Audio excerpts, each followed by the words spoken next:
A second story of child exploitation comes from India today, involving one of the most recognized clothing companies in the world. A factory producing garments for The Gap was raided, and children as young as 10 were found working under terrible conditions. In the fall of 2007, while many students went back to school shopping to pick up the latest styles, police raided a sweatshop in Delhi, India, and found child workers, some as young as 8, housed in pitiful conditions working on clothes that The Gap admitted was destined for their stores. The factory had rooms crammed with children and adults working on embroidery tables. The air was pungent with the stench of open toilets. These children worked, ate, and slept in the same rooms with their belongings stacked above them on shelves. One of the boys was found working on the embroidery table with open wounds on his face and limbs. He was suffering from chickenpox and had not received any medical treatment. Police noted after the raid that these children were trafficked and sold by middlemen, an occurrence that's not uncommon in India, where almost 20% of the Indian economy is dependent on children, roughly 55 million youngsters under the age of 14.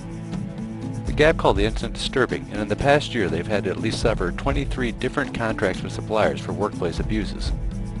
However, the Gap still holds huge contracts in India, which boasts one of the world's fastest growing economies. However, over the past decade, India has also become the world capital for child labor. Many children are sold by their poverty-stricken families and are kept as virtual slaves in the textile factories.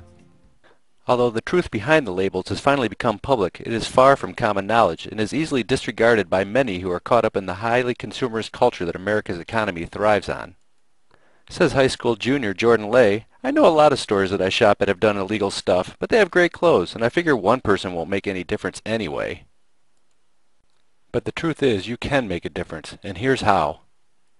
For one, we can reduce the amount of clothes that we buy, and also we can reuse clothes that other people have worn. Simply reducing the amount of clothes and shoes we buy has a tremendous impact for other nations who make our clothes, sometimes under sweatshop conditions. Also, considering shopping at a used clothing store, where many items are much cheaper than they would be if you bought them retail. The second thing you can do is to buy clothing that is guaranteed to be free trade made. Free trade clothing is guaranteed to be made by union members who are well protected and well paid. Tags like this one indicate clothes that have been made by free trade employees. And stores like American Apparel sell only free trade clothes. A final thing to do is to get active. Does this mean that you have to march through the streets of New York protesting sweatshops? No, it could be as simple as going online and reading about various clothing stores and seeing who has sometimes been accused of using sweatshop labor and who has not. You could also write a simple letter to a congressman or to the company that you buy clothing for, asking them to stop their practicing of using sweatshop labor. There's obviously nothing wrong with wanting to dress fashionably or to buy the newest clothes that are out there on the market. But we must understand that even the purchase of a simple sweater or a pair of jeans often is destroying the lives of people halfway across the globe. So please, think before you buy.